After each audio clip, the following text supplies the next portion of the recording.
is that time. And by that time, I mean a little after 4 o'clock on a Monday when we do Monday Mirages. Guys breaks out the stories of the weekend, and then we all decide together, are they real or simply a mirage? The first one.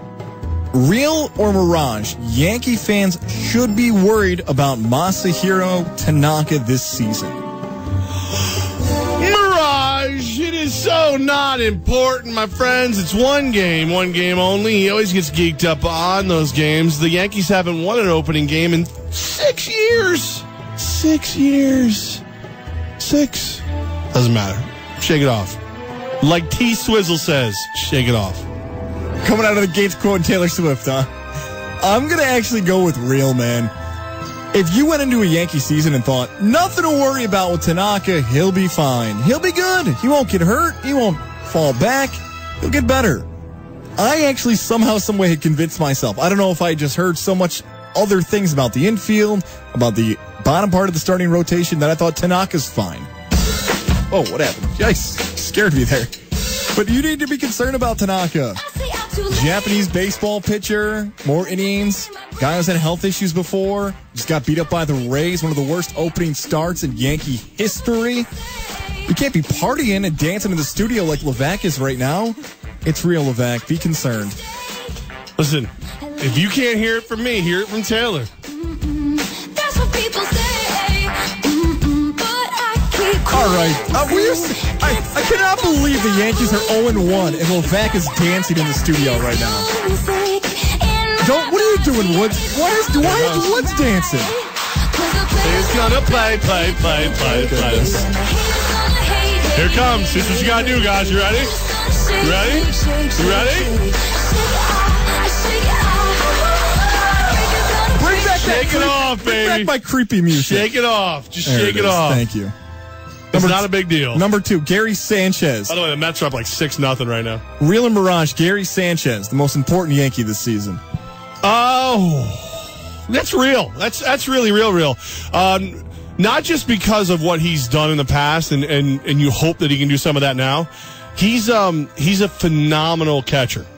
So like the way he calls the game and stuff like that is going to be big when these young kids start coming up to fill those 4th and 5th spots. I'm with you on this one. Real, and I kind of like the back and forth with him and Tanaka.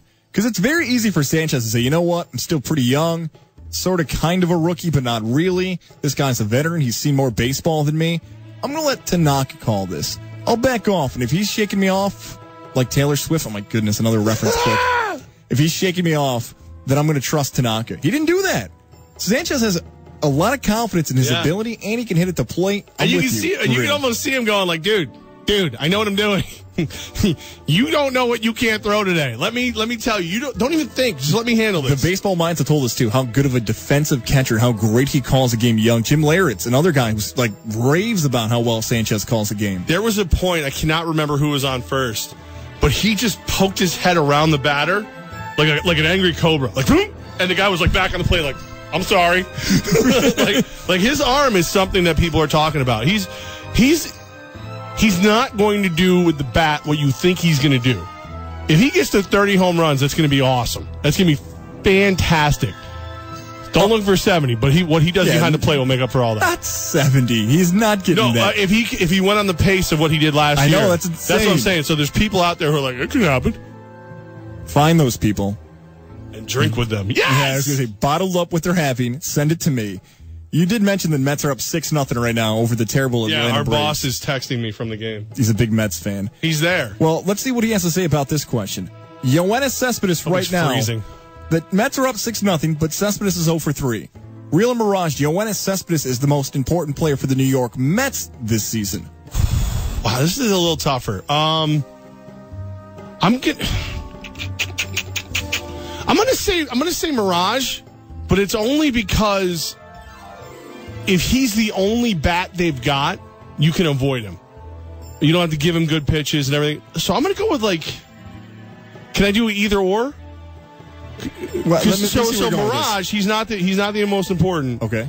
But either Jay Bruce or Yeah. Curtis Granderson or somebody like that will be, because they'll protect him. And Neil Walker. Okay. I'm gonna go that Jay Bruce or Neil Walker is, because they need to have a good year to protect him in the lineup. It's not Cespedes, so you can go with Mirage. I can buy that. Cespedes. But you're wrong. It's real. Oh, Cespedes is the best so player in that offensive lineup. Jay Bruce struggled last season. The Mets were still able to get to the playoffs.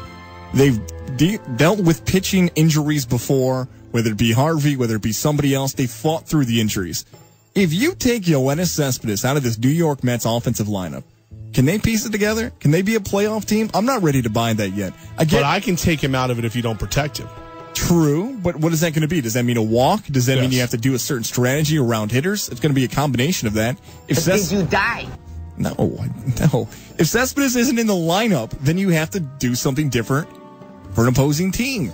Cespedes, for me, it's real. He's the most important Met this season. I'm not going to argue with that. I mean, I think he needs help this year. If they're going to do what we hope they're going to do, he needs help this year. Isn't it amazing to think about that? Really, the offensive worries for the Mets aren't as there as they were the last year and 2 years. Oh, they're there. They should be, but not in comparison to the last 2 years. How bad the offense was. The fact that they have Jay Bruce and Jose Reyes, you think, okay, they'll be good enough. And by the way, didn't want Jay Bruce. No, they didn't. Lucked into being cut, may have to keep him. I hope Mets fans never forget how bad that offense was 2 years ago, where the fans actually stepped up and said, we can't put this out on the field anymore. They did it again last year. Jay Bruce just didn't pay off. Mm-hmm. Real Mirage, North Carolina should be a 1.5 favorite tonight against Gonzaga.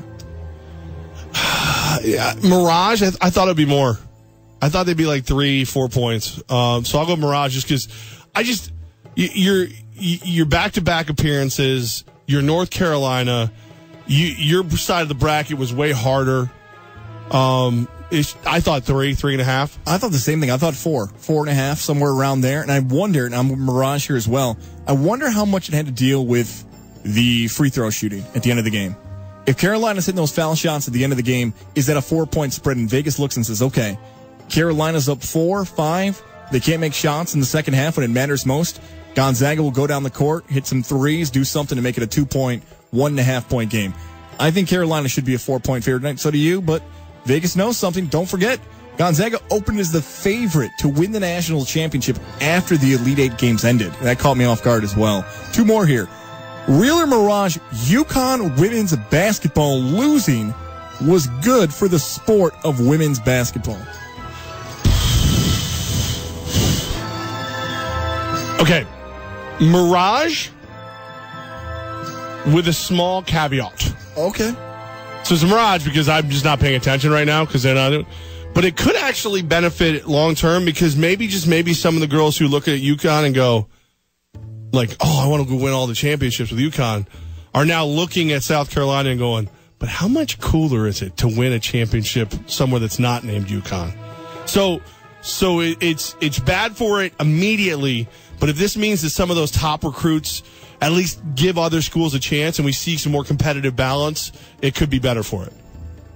I feel like the streak ending takes the attention away from women's basketball, which is not a good thing, obviously, but it still feels like it's real. I mean, how long does the streak have to be for it to be bad? 150? 200? Like, eventually it's going to hit it was at 112. Amazing. Like, it's hit a point of almost like laugh out loud. This is not even fair anymore. And a lot of the NCAA tournament games were like that. You and I watched when they played Oregon. Yeah. Oregon couldn't even pass the ball against UConn. But that's also the reason why I didn't watch a lot of the game on Friday. I told you I watched that documentary about Baylor basketball because I thought UConn beat Mississippi State by 60 last year. The game's on at like basically midnight on a Friday night. Nobody's going to watch this thing. Now, ratings came out to be pretty good for the title game, but I think as a fan on the weekends, people are just doing things other than watching women's basketball.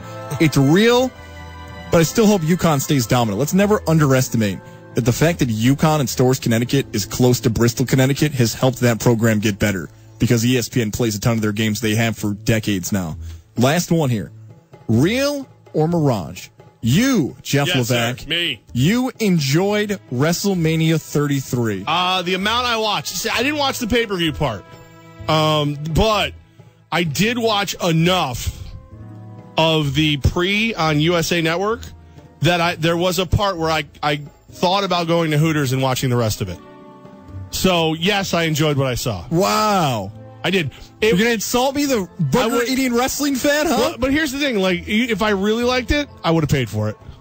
You know what I mean? Yeah. Because you know me. I'm impulse guy to the extreme. Like, I signed up for a damn run thing when I was drunk at a bar because my friends told me I should. Now, right around my birthday, I got to go run. I got like I don't even know what it's called anymore. You bought jerseys on the air because you liked how one of the jerseys looked on TV during the show. I bought the Devin Still jersey the one time because I was like, oh, it goes to cancer research. Yeah, no, I'm completely impulsive. So the fact that I don't have a credit card bill for whatever that is. We're going to talk more at 4:30 about what you really liked about it, involved the NFL. Of course, my answer is real, and I think it's one of the best WrestleManias of the last I've heard 25, really 30 good years. things. Like Awesome. Twitter, Awesome. it was definitely Twitterific. Here's the cool part about it, too. Like, if you have this subscription now for the WWE Network, you don't have to pay $60. You can pay like $10 and watch it whenever you want on demand, which is pretty cool. Yeah, and you know what else? The same night as the Walking Dead finale, mistake. That's a mistake. That's a mistake. And the ACMs, I didn't watch them, but I saw a lot of people tweeting about those, too. I was like, yeah, it's too much going on. Like, there was a time when if WrestleMania was on, I was finding a place to watch that bad bear. It was going to happen. I was watching like all of like your friends from As the Heel Turns. I was getting so many tweets, not about UConn, not about the NCAA Final Four.